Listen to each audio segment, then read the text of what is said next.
솔직한 모습이 자기다운 모습입니다. 자기다운 모습을 보였을 때 비로소 인정을 받습니다. 솔직하게 말하면 당신이 바뀌고 당신이 바뀌면 세상이 바뀝니다.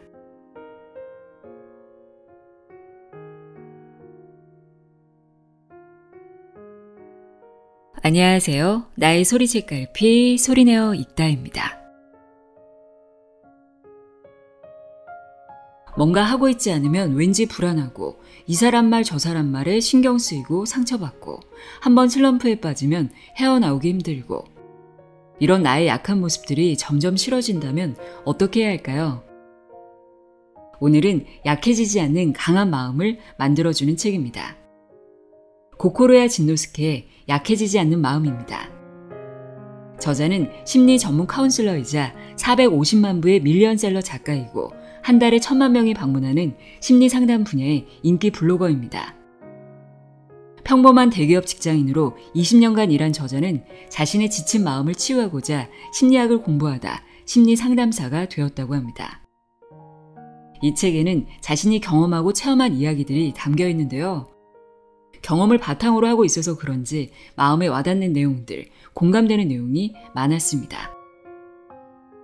마음이 약해질수록 쉽게 불안해지고 쉽게 상처받고 슬럼프에 빠지기도 쉽죠. 어떻게 하면 약해지고 지친 마음을 회복할 수 있을까요? 저자는 자신의 감정에 솔직해지기만 하면 된다고 이야기합니다.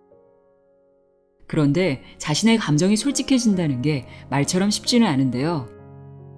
이 책에는 솔직한 삶, 자기다운 삶을 살려면 어떻게 하면 되는지, 마음이 약해질 때 구체적으로 어떻게 해야 마음이 단단해질 수 있는지 바로 실천해 볼 수 있는 간단하지만 효과적인 조언들이 가득합니다.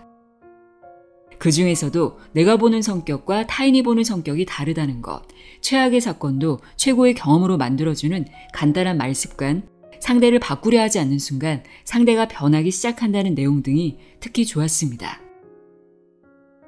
그럼 지금부터 더 강한 나를 만드는 마음혁명, 약해지지 않는 마음, 내용의 일부를 읽어드립니다. 귀 기울여 들어보세요.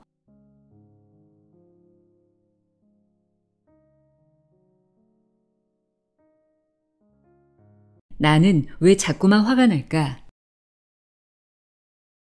문제라고 생각하니까 문제가 된다. 인생을 살다 보면 주변에서 다양한 사건이 일어나고 다양한 사람과 만나게 됩니다.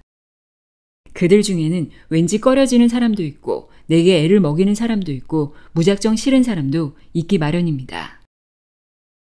직장인 A가 있습니다. 그가 이런 말을 했습니다. 우리 회사에 문제가 하나 있습니다. 주변 사람들이 모두 그 사람에게 휘둘리죠. 사소한 일로 상사에게 반항하고 사내 규칙은 아무렇지도 않게 어기기 일쑤입니다. 전혀 분위기 파악을 못하는 말만 하고요. 아마도 A는 그가 문제라고 생각하는 듯합니다. 이에 반해 같은 직장에 다니는 B는 그에 관해 이렇게 말합니다. 자유롭게 행동하는 측면이 있지만 그는 자신의 의견을 뚜렷하게 제시하고 과제를 발견하는 능력 또한 뛰어납니다. 아직 전달 방식이 조금 미숙하긴 하나 장래성이 있다고 생각합니다. 자, 보세요. 동일한 임무를 두고 A와 B가 전혀 다르게 받아들이고 있음을 알 수 있습니다. A는 상사에게 반항한다거나 사내 규칙을 어긴다는 점을 들어 그가 문제라고 생각합니다. 하지만 B는 상사에 대한 반항도 사내 규칙을 어기는 점도 크게 신경 쓰지 않습니다. 자신의 의견이 뚜렷하다, 과제를 발견하는 능력이 뛰어나다고 평가하며 그가 문제라고 생각하지 않습니다. 문제의 씨앗은 내 안에 있는지도 모른다. 동일한 인물인데도 받아들이는 사람에 따라 문제로 보기도 하고 전혀 문제 삼지 않기도 합니다. 그러므로 문제다, 해결해야 한다고 생각한 순간부터 사실 그 문제는 그 사람의 문제가 아니라 그렇게 느낀 사람의 문제가 됩니다. 이 역설적인 상황은 어떤 상황에 자신의 잣대를 들이대기 시작했기 때문에 벌어진 것입니다. 혹시 주위에 싫거나 애를 먹이는 사람이 있나요? 만약 문제가 많다고 생각되는 사람이 당신 주위에 있다면 그것은 당신 안에 문제의 씨앗이 있는 것일 수도 있습니다. 상대를 바꾸려 하지 않는 순간 상대가 변하기 시작한다. 문제는 문제라고 생각하는 사람에게 있는 것이므로 나의 가치관을 바꿔보자는 말을 앞에서 했습니다. 그런데 아무리 생각해도 잘못은 상대방에게 있고 자신은 옳다고 생각될 수도 있습니다. 그런 사람들은 대부분 지각을 밥 먹듯 하는 사람, 업무와 관련된 거짓말로 현장의 혼란을 야기하는 사람, 일을 적극적으로 처리하지 않을 뿐더러 진행에 방해가 되는 사람을 보면 지각해서는 안 돼. 일에 관한 거짓말은 용서할 수 없어. 방해되는 행동은 잘못이야. 라고 생각합니다. 그리고 상대를 바꾸려 하고 그러다가 안 되면 무슨 수를 써도 변하지 않잖아 하고 화를 냅니다. 그들에게 이렇게 말해주고 싶습니다. 꿈쩍도 않는 바위를 옮기려는 것과 같습니다. 자신이 지나가려는 길에 큰 바위가 놓여 있습니다. 그 바위가 방해가 되니 옮기려 합니다. 두드려도 보고 타일러도 봅니다. 여러 방법을 동원해 보지만 바위는 꿈쩍도 하지 않습니다. 움직일 때까지 기다리겠다고 생각도 해보지만 바위가 움직일 리 없습니다. 기다리다 지친 나머지 다시 두드리기 시작합니다. 결국 꿈쩍도 않잖아 라며 내가 이렇게까지 했는데 라고 불평을 늘어놓습니다.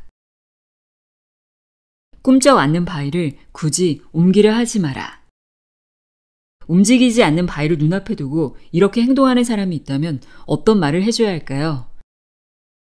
그렇습니다. 그냥 피해가라고 말해주면 되지 않을까요? 왜냐하면 바위는 절대 움직이지 않을 테니까요. 눈앞에 바위가 움직이지 않는다면 돌아가거나 기어 올라가서 넘으면 됩니다. 그런데 당사자는 어째서 내가 멀리 돌아가야 하지? 길을 막고 있는 것은 바위 쪽이야 라며 자신도 그 자리에서 꼼짝도 하지 않습니다. 이것은 길을 막고 있는 바위가 문제니 바위가 움직여야 한다며 상대방이 변화하기만을 촉구하는 행동과 같습니다. 후배가 꿈쩍할 생각도 안 하지 뭐야? 상사가 요지부동이야.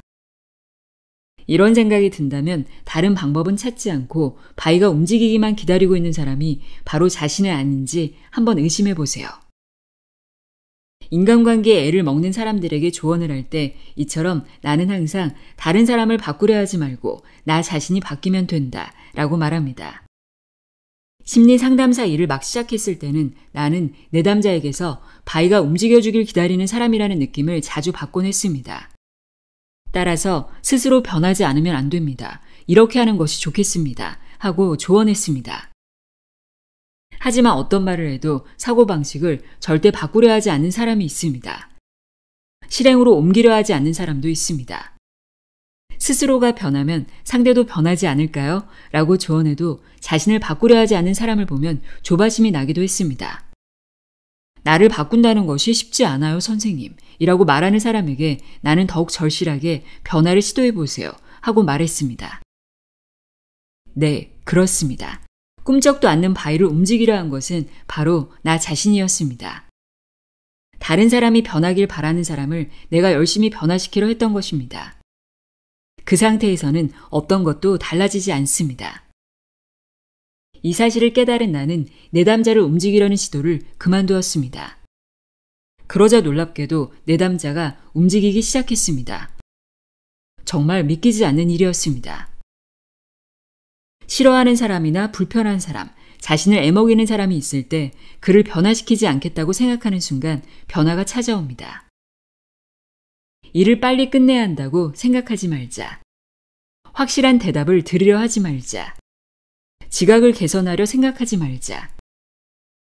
그렇게 생각하는 순간 놀랍게도 상대가 변하기 시작하는 경우가 있습니다. 칭찬할 줄 아는 사람 주위에 사람이 몰린다.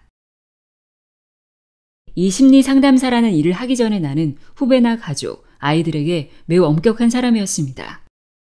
결점과 실수만을 찾았지요. 그렇다고 칭찬을 하려 전혀 노력하지 않은 것은 아닙니다. 그 당시 회사를 다니며 사원 교육용 자료를 통해 칭찬하며 교육한다, 좋은 점을 찾아 성장할 수 있게 한다는 말을 자주 접할 수 있었습니다. 나는 그 조언대로 그런가? 그러면 나도 상대의 좋은 점을 찾아 칭찬을 해야겠네 하고 사람들에게서 좋은 점을 찾으려 했습니다. 나름대로 칭찬이란 어떤 것일까? 어떻게 칭찬하면 좋을까? 하고 궁리도 했습니다. 그때 깨달았습니다. 칭찬이란 자신의 가치관에 부합해야 할 수 있다는 사실을 말입니다. 예를 들어 내가 일을 꼼꼼하게 해야 한다는 가치관을 갖고 있으면 늦어도 꼼꼼하게 일하는 사람에게는 잘했어 하고 칭찬할 수 있습니다. 반대로 일은 빠르게 하지만 엉성하게 일하는 사람은 나의 가치관에 맞지 않으므로 칭찬하지 않습니다. 마찬가지로 일은 빠르게 해야 한다는 가치관을 가지고 있는 사람은 좀 서툴더라도 일을 빨리 하는 사람을 칭찬하지 천천히 꼼꼼하게 일하는 사람을 칭찬하지 않습니다. 다시 말해 사람은 자신이 보고 들은 것을 자신 안에 있는 가치관에 비추어 그에 부합하면 좋다, 훌륭하다고 하고 그렇지 않으면 틀렸다, 잘못되었다고 합니다. 사람의 가치관은 제각각이므로 사람에 따라 칭찬하는 부분도 다릅니다. A에게는 칭찬을 받았지만 B에게는 야단을 맞는 경우도 생깁니다. 따라서 누군가를 칭찬하려 한다면 그 사람에게서 자신의 가치관에 부합하는 것을 찾으면 됩니다. 눈앞에 칭찬하고 싶은 사람이 있다면 그의 가치관과 자신의 가치관에서 공통점을 찾으면 되는 것입니다. 가치관의 기준을 낮추면 칭찬하기 쉽다. 그런데 혹시 다른 사람에 대한 칭찬이 좀 인색한 편인가요? 그렇다면 자신의 가치관에 대해 다시 한번 진지하게 생각해 보면 어떨까요? 가치관의 잣대가 너무 높을 수도 있기 때문입니다. 회사원이던 시절 나는 일은 빠르고 꼼꼼하게 해야 한다고 생각했습니다. 앞에서 말한 일은 꼼꼼하게 해야 한다나 일은 빠르게 해야 한다는 가치관보다 더 엄격한 것이었죠. 그 때문에 일이 빨라도 엉성하거나 일이 꼼꼼해도 늦거나 하면 도저히 칭찬할 수 없었습니다. 싫어하는 사람, 거북한 사람이라도 찾아보면 칭찬할 부분이 있어요. 라고 아무리 말해도 칭찬할 부분이 없습니다. 라고 말하는 사람이 있습니다. 이 경우 자기 안에 있는 가치관의 기준이나 합격점이 지나치게 높은지도 모릅니다. 예전에 내가 그랬던 것처럼 말이죠. 가치관의 기준이 높은 사람은 그 기준에 부응하는 사람이 많지 않기 때문에 늘 어려움을 겪기 마련입니다. 그의 주변은 결점이 많은 사람, 무능한 사람, 자신을 조바심나게 하는 사람으로 가득하고 칭찬할 사람은 적습니다. 그리고 자신이 부족하다고 느껴질 때는 스스로를 책망합니다. 예전에 나도 일은 빨랐지만 엉성한 부분이 많았으므로 자주 자책했습니다. 물론 업무의 질을 높여가는 일은 필요하고 바람직합니다. 하지만 그로 인해 항상 초조하거나 주변 사람이 불평하게 된다면 결코 바람직한 게 아닙니다. 가치관의 기준이 낮은 사람에게는 크게 문제되지 않을 일이 가치관의 기준이 높은 사람에게는 모두 문제로 바뀝니다. 때문에 자신을 초조하게 만드는 사람, 결점투성이인 사람, 애를 먹이는 사람이 자기 주위에 많다고 생각되면 내 가치관의 기준이 높은 것은 아닐까 하고 생각해 보는 게 좋습니다. 물론 애써 칭찬하려 하지 않아도 됩니다. 단지 그런 사람도 있군, 저런 일도 있구나 하고 좋고 나쁨의 판단을 하지 않는 것만으로도 충분합니다. 꼴보기 싫은 사람은 후하고 날려버려라. 주위에 싫어하는 사람이 있습니까? 어머, 호랑이도 제 말하면 온다더니 하고 피하게 되는 사람 말입니다. 그 사람 바로 앞에서 당신은 어떻게 행동합니까? 나도 물론 싫어하는 사람이 있습니다. 뭐랄까, 싫어하는 사람과 거북한 사람으로 나뉜다고 할까요? 싫어하는 사람과는 원칙적으로 가능한 한 접촉하지 않으려 합니다. 공격도 하지 않고 험담도 하지 않으려 주의하지요. 그렇지만 같은 직장에 있는 사람이라면 전혀 상대하지 않고 지낼 수는 없습니다. 결국 그와 마주치게 되고 그럴수록 싫어하는 감정이 더 생기게 되고 그러면서 화가 나기 시작합니다. 싫어하는 사람을 생각하지 말자고 아무리 생각해도 결국 떠올리고 마는 게 인간입니다. 예컨대 이런 말을 들으면 머릿속에 어떤 것이 떠오릅니까? 핑크색 개를 상상하지 마시오. 어제 저녁에 먹은 음식을 떠올리지 마시오. 이렇게 하지 마시오라는 말을 들으면 결국 하게 되지 않습니까? 하지 마시오 같은 말을 부정명령이라 하는데 의도와 반대되는 효과를 낳습니다. 화장실에서 흔히 볼 수 있었던 휴지를 버리지 마시오, 한 발 앞으로 등의 글귀가 최근에는 항상 깨끗하게 사용해 주셔서 고맙습니다 라는 긍정적인 표현으로 바뀌었습니다. 이처럼 휴지를 버리지 마시오라고 하면 휴지 버리는 장면을 생각하는 반면 깨끗하게 사용해 주셔서 고맙습니다 라고 하면 깨끗하게 사용하는 장면을 떠올립니다. 싫어하는 사람을 머릿속에서 지우는 방법. 인간관계도 이와 마찬가지입니다. 싫어하는 사람이나 거북한 사람, 당신을 힘들게 하는 사람에 대해 저 사람에 대해 생각하지 말자. 그 문제를 무시하자고 생각하면 반대로 그것을 생각하게 됩니다. 생각하지 않으려면 우선 그 생각하고 싶지 않은 것을 명확하게 할 필요가 있습니다. 그렇다면 어떻게 해야 할까요? 한 가지 방법은 무작정 무시하는 대신 긍정적인 방향을 바라보는 것입니다. 그저 싫어하는 사람으로부터 수동적으로 눈을 돌리는 것이 아니라 보다 적극적으로 좋아하는 사람 쪽을 바라보세요. 그런데도 거북한 사람이 계속 떠오를 경우에도 방법이 한 가지 있습니다. 후하고 불어서 날려버리는 것입니다. 그 사람의 얼굴이 떠오르면 그 사람의 얼굴을 향해 후, 다시 떠오르면 다시 후, 또 떠오르면 또 후하고 날려버립니다. 그렇게 했는데도 떠오른다? 그러면 실제로 소리내어 말합니다. 후, 집으로 돌아가. 얼핏 우스갯소리처럼 들리겠지만 한번 해보세요. 효과가 아주 좋습니다. 싫어하는 사람을 생각하지 않으려 해도 계속 생각난다면 꼭 한번 시도해보세요. 내 성격은 왜 이 모양 이 꼴일까? 부정의 생각은 부정의 나를 강화한다. 많은 사람이 스스로 나는 할 수 없다고 생각하면서 열등감과 함께 이런 고민들을 안고 살아갑니다. 하고 싶은 말을 전달하지 못한다. 주변 사람과 잘 지내지 못한다. 일을 요령 있게 하지 못한다. 이런 사람들은 항상 나는 안 되라며 자신을 책망하고 부정하면서 마음을 소모시킵니다. 그러면서 무능한 내가 싫어, 유능해지고 싶어 라고 생각합니다. 하지만 그렇게 생각할수록 더욱 무능해져 갑니다. 왜냐하면 바로 자신은 무능하다는 생각이 너무 강하기 때문입니다. 원하는 바는 아니지만 워낙에 강하게 믿고 있기 때문에 마치 자석에 끌리듯 자꾸 끌려가게 됩니다. 바로 자기 인식의 힘입니다. 바꾸고 싶은 성격보다 되고 싶은 성격을 생각하라. 자기 인식은 자신을 어떻게 생각하는가에 따라 결정됩니다. 이해하기 쉽지는 않겠지만 인간은 특정한 형태로 자기를 인식하면 그것을 증명하는 사건을 찾기 시작합니다. 자기를 하고 싶은 말을 하지 못하는 사람으로 생각하는 사람은 자신도 모르게 할 말을 못하는 상황으로 자기를 자꾸만 끌고 갑니다. 예컨대 의견을 꾹 참아야만 하는 사건들에 이끌리거나 자기 주장이 강한 사람들을 끌어들입니다. 하고 싶은 말을 하지 못한다는 자기 인식에 어울리는 상황들에만 이끌리는 것입니다.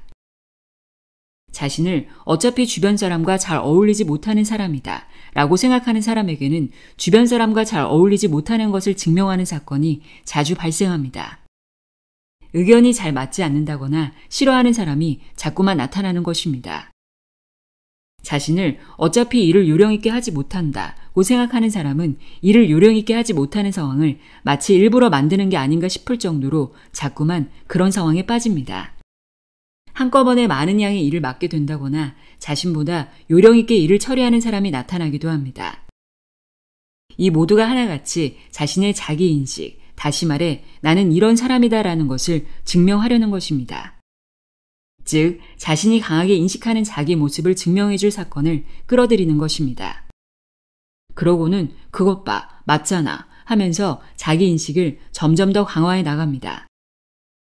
따라서 나는 할 수 없다와 관련된 나쁜 사건, 슬픈 사건, 불행한 사건이 빈번하게 일어나는 사람은 그런 일이 생겼을 때 자신도 모르게 역시나 라고 습관처럼 말합니다. 역시나 하고 싶은 말을 하지 못했다. 역시나 대화가 잘 안 됐다. 역시나 요령 있게 일을 처리하지 못했다. 그렇지 않습니까? 줄곧 어느 한 가지를 생각하면 그것이 좋은 것이든 나쁜 것이든 이루어지기 마련입니다. 그만큼 강하게 믿고 있으니 당연한 일입니다. 성격 문제도 마찬가지입니다.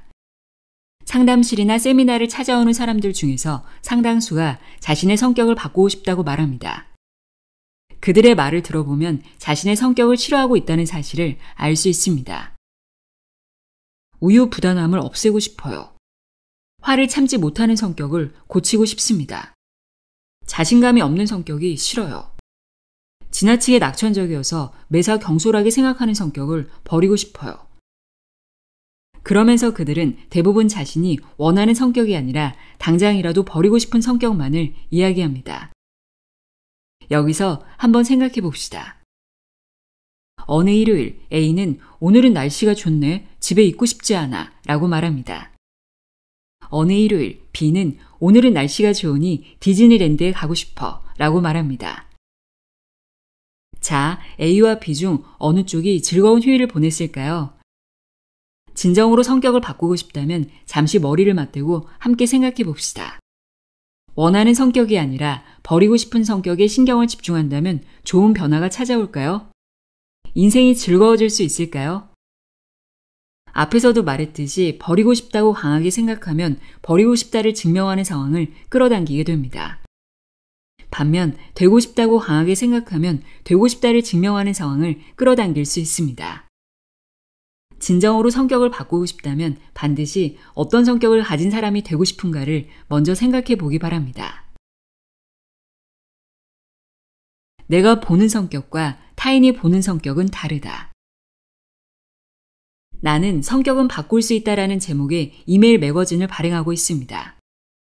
성격 리폼 카운슬러라는 별명도 지니고 있죠. 맞습니다. 문자 그대로 나는 성격을 바꿀 수 있다고 믿습니다. 이런 나를 찾아와 정말로 성격을 바꿀 수 있을까요? 하고 묻는 사람이 있습니다. 그런 사람들을 상담해보면 대부분 성격은 하나의 패턴으로 굳어져서 변하지 않는다고 생각하는 듯합니다. 하지만 성격은 하나의 패턴이 아닙니다. 좀 더 다면적이고 다양한 얼굴을 하고 있습니다. 왜냐하면 아무리 소극적인 사람이라 해도 만나는 상대방에 따라서는 적극적이 되기도 하고 또 어떤 테마에 대해서는 수다쟁이가 되기도 하니까요. 혹은 초등학교 시절에는 활발한 성격이었던 사람이 성인이 되고 나서 만나보니 차분한 성격이 되어 있는 경우도 흔하게 볼 수 있습니다. 내게도 성격에는 다양한 면이 존재한다고 생각하게 한 사건이 있습니다. 한때는 열등감에 괴로워하던 시기가 있었습니다. 열심히 나의 성격을 분석하고 자신을 찾으려 발버둥을 쳤습니다. 그러던 중 한 성격 분석 세미나에 참가하게 되었습니다. 그곳에서 두 명이 한 조를 이루어 서로 상대의 인상을 말하는 시간을 가졌습니다. 그런데 내가 생각하는 나와 타인이 보는 나가 너무나 다르다는 사실을 알고 무척 놀랐습니다. 그 세미나에 참가했을 즈음에 나는 가정과 회사에서 이런저런 일로 인해 슬럼프에 빠진 상태였습니다. 침울하다, 무섭다, 혹은 소극적이다 라는 인상을 줄 것이라 예상했는데 한 조가 되었던 여성은 내가 부끄러워질 정도로 내 인상이 좋다고 말했습니다. 그 순간 내 성격이 이렇게 보일 수도 있구나 하고 깨달았습니다. 성격은 비교급이다. 자신이 체크하는 성격 분석은 어디까지나 내가 생각하는 성격입니다. 그 안에 타인이 본 나의 관점은 없습니다. 타인에게 동일한 체크리스트를 주었을 때 자신의 결과와 얼마나 다를지 알 수 없습니다. 다시 말해 성격이란 단순한 비교일 뿐입니다. 나는 내향적이다. 누구보다? 나는 낯가림이 심하다. 누구보다? 누구와 비교해서? 나는 걸핏하면 화를 낸다. 모든 사람보다 더? 나는 성격이 어두워요 라고 말하는 사람도 더 침울한 사람이 보면 그는 항상 미소를 띠고 있고 활동적이어서 참 멋져요 라는 말을 들을 수 있습니다. 자신이 어둡다고 멋대로 생각하고 있을 뿐입니다. 자기 주장이 강하다고 생각하는 사람이 미국에 간다면 당신은 너무 자기 주장을 하지 않네요. 좀 더 자신을 표현하는 편이 좋겠어요 라는 말을 들을 수 있습니다. 성격은 어디까지나 가까운 주변 사람과의 비교에 불과합니다. 성격은 하나의 패턴이 아니라 복잡하고 다면적인 것입니다. 따라서 성격은 상황이나 상대, 시간 변화에 따라 얼마든지 바뀔 수 있습니다. 덕분에를 붙이면 최악의 사건도 최고의 경험이 된다. 살다 보면 많은 사건을 겪게 되고 그 중에는 나중에 떠올릴 때마다 기분이 나빠지는 사건도 있습니다. 이것을 흔히 트라우마라고 하는데 여기에서 벗어나지 못하는 사람이 많습니다. 이럴 때는 어떻게 해야 할까요? 먼저 과거에 겪었던 최악의 사건, 가령 이런 일들을 종이에 적어보세요. 중학교 시절 따돌림을 당했다. 직장 내 인간관계가 악화되어 다른 부서로 배치되었다. 동료와의 사이에서 사소한 일이 큰 분쟁으로 발전했다. 부모, 친구, 연인, 아내, 남편에게서 심한 말을 들었다. 업무에서 큰 실수를 하여 많은 사람에게 폐를 끼쳤다. 기회는 위기의 얼굴을 하고 찾아온다. 이처럼 최악의 사건이나 생각날 때마다 기분이 나빠지는 기억이 많을 것입니다. 그런 사건을 꺼내 일일이 글로 적어보는 과정을 거친 다음에는 다음과 같이 덕분에를 붙여보세요. 중학교 시절 따돌림을 당했다. 덕분에 따돌림을 당하는 이의 괴로움이나 고통을 이해하여 현재 하는 일에 도움을 받고 있다. 직장 내 인간관계가 악화되어 다른 부서로 배치되었다. 덕분에 천직에 가까운 일을 할 수 있게 되었다. 동료와의 사이에서 사소한 일이 큰 분쟁으로 발전했다. 덕분에 진심을 털어놓을 기회가 생겼다. 부모, 친구, 연인, 아내, 남편에게서 심한 말을 들었다. 덕분에 헤어질 수 있어 새로운 파트너를 만날 수 있었다. 업무에서 큰 실수를 하여 많은 사람에게 폐를 끼쳤다. 덕분에 회사에 큰 변화가 생겼으며 그 공을 인정받았다. 이렇게 하면 놀랍게도 그 끔찍했던 사건들이 새로운 능력과 기회를 얻을 수 있는 전환점으로 바뀌게 됩니다. 이것을 심리학 용어로 재구성이라고 합니다. 시각과 관점을 바꾸는 기술입니다. 우리는 덕분에를 붙여 재구성을 시도해 보았습니다. 어떤가요? 이렇게 생각하면 자신이 경험해온 것이 모두 현재의 자신과 연결되어 있다는 사실을 깨닫게 될 것입니다. 기회는 위기의 얼굴을 하고 찾아옵니다. 심리 상담사로서 독립하고자 마음을 먹었을 때 나는 과거의 경험들이 심리 상담사가 되는데 꼭 필요한 것이었다는 사실을 깨달았습니다. 나쁜 사건을 경험하여 만들어진 성격도 마찬가지입니다. 사실 지금의 나와 이어지는 매우 소중한 것이었습니다. 과거에 일어난 일 자체는 바뀌지 않습니다. 대신 덕분에라는 말을 붙여 과거의 사건에 새로운 의미를 부여해보지 않겠습니까?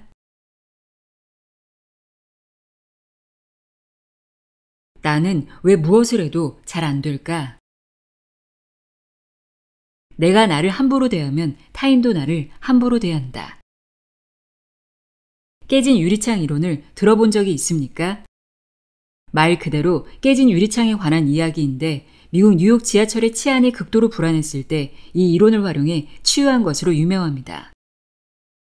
어느 마을에 유리창이 깨진 차가 오랫동안 방치되어 있었습니다. 그러자 사람들은 이 차는 함부로 해도 좋다고 간주해 점차 차를 훼손했고 결국은 주변의 치안마저 악화되었다고 합니다. 뉴욕 지하철은 이 상황을 반대로 적용해 캠페인을 벌였습니다. 다시 말해 지하철 곳곳에 낙서를 지우고 쓰레기를 없애서 청결을 유지함으로써 지하철은 소중하게 이용해야 하는 곳이라는 의식을 고양시킨 것입니다. 그 결과 그토록 불안했던 치안도 개선되었다고 합니다. 왜 유독 내게만 나쁜 일이 자주 일어날까? 우리의 마음도 깨진 유리창과 같습니다.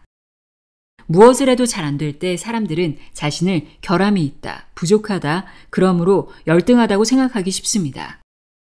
다시 말해 스스로 깨진 유리창이 되어버립니다. 내 마음이 깨진 유리창이 되고 나면 어차피 깨져버렸는데 하고 자신을 소홀히 하기 시작합니다. 자신의 기분을 거짓으로 꾸미거나 자신의 물건을 하찮게 취급하지요. 나아가 자신의 가족을 함부로 대하고 파트너나 친구에게 예의 없게 행동합니다. 그러면 어떤 일이 벌어질까요? 그렇습니다. 주변 사람들도 당신을 함부로 대하기 시작합니다. 당신을 무시하거나 바보 취급을 하고 거칠게 대하고 신뢰하지 않습니다. 마구 대하기 시작합니다. 왜냐하면 당신 자신이 스스로를 함부로 대함으로 주변 사람마저 그렇게 해도 된다고 여기기 때문입니다. 그렇게 마음의 치안이 점차 악화되어 갑니다. 이때 마음속의 경찰이 출동합니다. 권력과 정의로 마음의 치안을 지키려 합니다. 정의라는 무기와 법률을 내세워 우격다짐으로 마음의 치안을 지키려 하지만 그것은 악순환을 불러옵니다. 그저 계속해서 불합리한 일, 화가 나는 일, 만족스럽지 못한 일들만 일어날 뿐입니다. 이 정도 되면 인정을 받으려 분발해 실적을 올려도 누구 하나 인정해주지 않습니다. 아무도 칭찬해주지 않습니다. 사실 당연한 일입니다. 스스로를 하찮게 여기는데 주변 사람이 과연 당신을 존중할까요? 그렇다면 마음의 치안을 다잡고 평화를 되찾으려면 어떻게 해야 할까요? 먼저 깨진 유리창, 즉 깨진 자신의 마음을 치유해야 합니다. 다시 말해 어차피 나란 사람은 하고 스스로를 나쁘게 말하거나 함부로 대하지 마세요. 주변을 탓할 것이 아니라 자신의 말을 순화하고 자신의 장점을 찾아보세요. 자신이 좋아하는 음악을 듣고 자신이 좋아하는 가구를 배치하고 자신이 좋아하는 책을 읽으며 마음의 여유를 가지고 생활해 보세요. 마음의 여유를 찾을 수 있는 환경을 만들고 돈과 시간을 투자해 보세요. 이런 식으로 자신의 마음을 위안하는 것입니다. 무엇을 해도 잘 안 될 때는 우선 자신의 마음을 돌보는 것이 가장 중요합니다. 내 마음에 집중하는 가장 쉬운 방법. 집중력이 필요한 무술이나 명상, 좌선, 스포츠 등은 호흡과 숨을 매우 중요하게 여깁니다. 우리 심리 상담사도 호흡과 숨에 많은 주의를 기울입니다. 숨은 한자 식으로 나타낼 수 있는데요. 자신을 뜻하는 자와 마음을 뜻하는 심으로 이루어졌습니다. 숨을 소중히 한다는 것은 자신의 마음을 소중히 하는 것이기도 합니다. 잠시라도 좋으니 시험 삼아 호흡에 나의 모든 의식을 모아보세요. 그것만으로도 마음이 한결 차분해질 것입니다. 긴장하거나 초조하거나 괴로울 때는 호흡이 얕고 매우 빨라집니다. 이때는 호흡에 집중하기만 해도 마음이 진정됩니다. 내 마음의 응급처치, 호흡에 집중해보기. 흡연자들은 담배를 피우면 마음이 편해진다고 말합니다. 나도 과거에 담배를 많이 피워봤기 때문에 그 의미를 잘 알고 있습니다. 그것은 그저 변명이 아니라 바로 이 호흡과 관련되어 있습니다. 우리는 평소에 심호흡을 거의 하지 않고 어쩌다 하더라도 의식하지 못합니다. 하지만 흡연자는 하루에도 몇 번이고 담배를 피울 때마다 심호흡을 합니다. 물론 니코틴 효과도 있겠지만 담배의 진정 효과는 이 심호흡 효과라고 생각합니다. 자신의 몸과 마음이 지쳤을 때, 주변에 좋지 않은 일이 일어났을 때는 크게 심호흡을 한번 해보세요. 자신의 숨에, 자신의 마음에 의식을 집중해 보세요. 그것만으로도 무언가 변화가 생길 수 있습니다. 자신의 숨에 집중하는 것, 세상에서 가장 간단한 셀프 테라피입니다. 어떻게 지금 바로 상황을 바꿀까? 용서하고 상황을 받아들이게 하는 말. 아, 그렇군요. 싫어하는 사람, 대하기 힘든 사람뿐만 아니라 평소 잘 지내는 상사, 후배, 동료, 거래처 직원, 가족이라 해도 그 사람의 어느 한 부분만은 받아들이기 어려울 때가 종종 있습니다.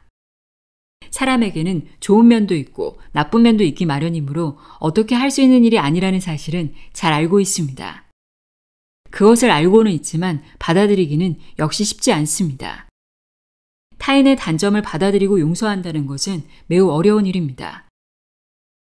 내게도 이 과정은 매우 힘들었습니다. 그런데 긴자 마루칸의 창업자인 사이토 히토리 씨가 던진 한마디를 계기로 지금은 상당히 나아졌습니다. 정말이지 단 한마디였습니다.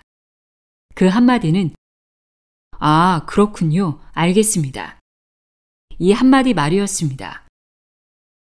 아, 그렇군요. 네, 알겠습니다. 라는 말은 당신이 말하는 것을 이해합니다. 라는 뜻이 아닙니다. 상대의 말에 찬성한다는 뜻도 아닙니다. 그것은 어쩔 수 없지. 그러는 게 무리도 아니야. 라는 의미의 말입니다. 예를 들어, 왜 이런 일을 저질렀지? 이쯤에서 그만 자백하지? 라고 추궁해봐야 범죄자는 좀처럼 입을 열지 않습니다. 범죄를 저지른 사람에게 부모님도 선생님도 늘 화를 냈습니다. 어려서부터 자신에게 화내는 모습을 계속 보아왔기 때문에 어느새 그 모습이 익숙해져 있습니다. 옆에서 화를 내는 정도로는 눈 하나 꿈쩍하지 않습니다. 그런 범죄자에게 다음과 같이 말한다면 어떻게 될까요? 그렇군. 자네가 무슨 말을 하는지 알겠어. 자네 같은 인생을 살았다면 그렇게 말하는 것도 무리가 아니지. 그렇군. 알겠네. 자네는 나면서부터 나쁜 사람은 아닌 것 같군. 나도 범죄자를 쭉 지켜본 사람이야. 나면서부터 나쁜 사람인지 아닌지 정도는 알 수 있다고. 이렇게 수사관이 범죄자의 이야기를 진지하게 들어준다고 가정하겠습니다. 그러면 범죄자도 어차피 털어놓을 바에야 이 사람이 좋겠군 하고 생각합니다. 범죄자조차 이럴진데 하물며 범죄를 저지르지 않은 사람은 어떻겠습니까? 상황을 극적으로 바꾸는 수용의 힘. 상대방이 나쁜 생각을 전혀 하지 않는다고 말하는 것이 아닙니다. 다소 정도의 차이는 있지만 사람은 누구나 나는 옳다고 믿고 싶어 합니다. 그리고 그것을 알아주길 바라며 노력합니다. 따라서 이런 경우에는 앞서 소개한 대로 아, 그렇군요. 아, 그렇게 생각하는군요. 라는 말 한마디를 건넵니다. 어쩔 수 없죠. 무리도 아니에요. 라는 의미에서요. 사람은 자신의 가치관을 기준으로 눈앞의 일과 사람이 좋은지 나쁜지 판단합니다. 하지만 그 사람도 그렇게 할 때는 그렇게 할 만한 사정이 있습니다. 모두가 잘 되라는 생각으로 하는 것입니다. 그러니 이 모든 의미를 하나로 뭉뚱그려서 아, 그렇군요 하고 받아들이면 됩니다. 이제부터라도 회사나 가정에서 누구나 용서하기 힘든 일을 저질렀다고 생각될 때 아, 그렇군요 라는 한마디로 받아들여 보면 어떨까요? 분명 무언가 변화가 일어날 것입니다. 자, 이제 타인을 용서하고 상황을 받아들이게 해주는 마법 같은 말 아, 그렇군요를 자신에게 하면 어떤 일이 일어날까요? 이 역시 심리 상담을 할 때 많이 권하는 방법입니다. 누구나 살다 보면 간혹 자신을 용서할 수 없을 때가 있기 마련입니다. 같은 실수를 반복했을 때, 중요한 일인데 미적거리며 뒤로 밀어놨다가 늦어버렸을 때, 초조한 마음으로 상대방에게 털어놓았는데 막상 상대방에게 아, 낭패군 이란 말을 들었을 때 등등이 그렇습니다. 이런 경우에는 자신에게도 그렇군 하고 말해보세요. 나라고 완벽한 사람일 리 없으니 쓸데없는 일을 하거나 내가 왜 그렇게 행동했을까 하고 머리를 쥐어뜯게 될 때가 있습니다.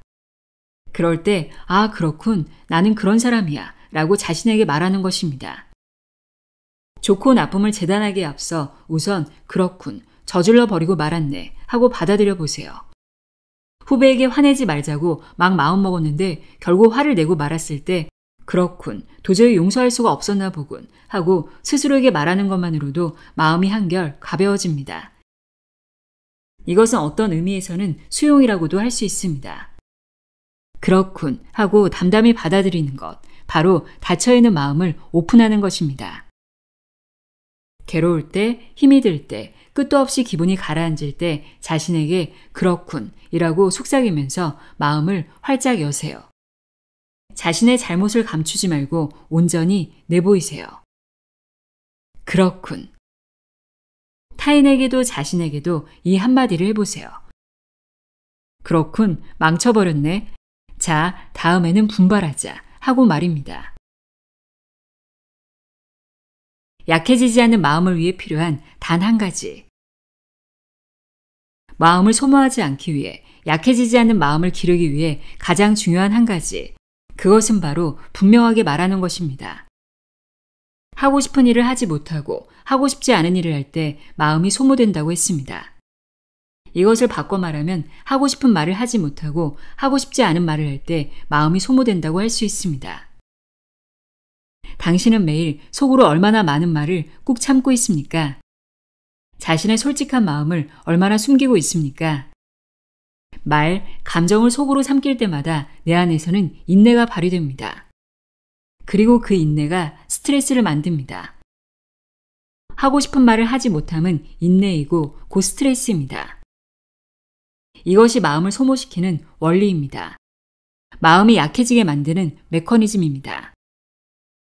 설사 상대에게 미움을 사도 상대가 화를 내도 자신이 바보 취급을 당하더라도 분명하게 말하는 것이 무엇보다 중요합니다. 분명하게 말할 용기만이 인생을 변화시켜 나갈 수 있습니다. 솔직한 자기 모습이 인생도 세상도 바꾼다. 솔직한 모습이 자기다운 모습입니다. 이제 솔직하게 말하세요. 분명하게 밝히세요. 이렇게 말합니다. 해주세요. 하지 말아주세요. 하고 싶어요. 하고 싶지 않아요. 자기다운 모습을 보였을 때 비로소 인정을 받습니다. 자기다운 모습을 보였을 때 비로소 자연스럽고 매력적으로 보입니다. 자기다운 모습을 보였을 때 비로소 자신이 받아들여지는 것을 깨닫게 됩니다.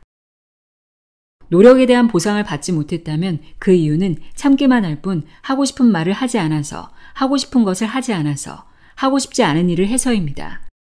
다른 이유는 없습니다. 그렇습니다. 자신이 자신에게 거짓말을 하고 자신이 있는 그대로의 자신을 인정하지 않기 때문에 아무도 자신을 인정해 주지 않는 것입니다. 솔직하게 말하는 것은 많은 용기가 필요합니다. 당신은 그동안 솔직하게 말하기를 너무 회피만 해왔습니다.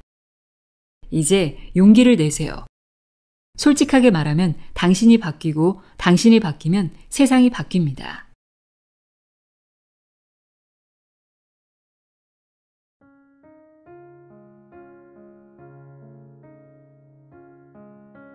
고코로야 진노스케의 약해지지 않는 마음 읽어드렸습니다. 마음이 약해지지 않는 삶이란 자신의 감정에 솔직하고 자기답게 사는 것, 자신을 소중히 하는 것임을 알 수 있었습니다. 나 자신을 존중하고 사랑하는 그런 하루하루 보내시길 바랍니다. 오늘도 함께 해주셔서 고맙습니다.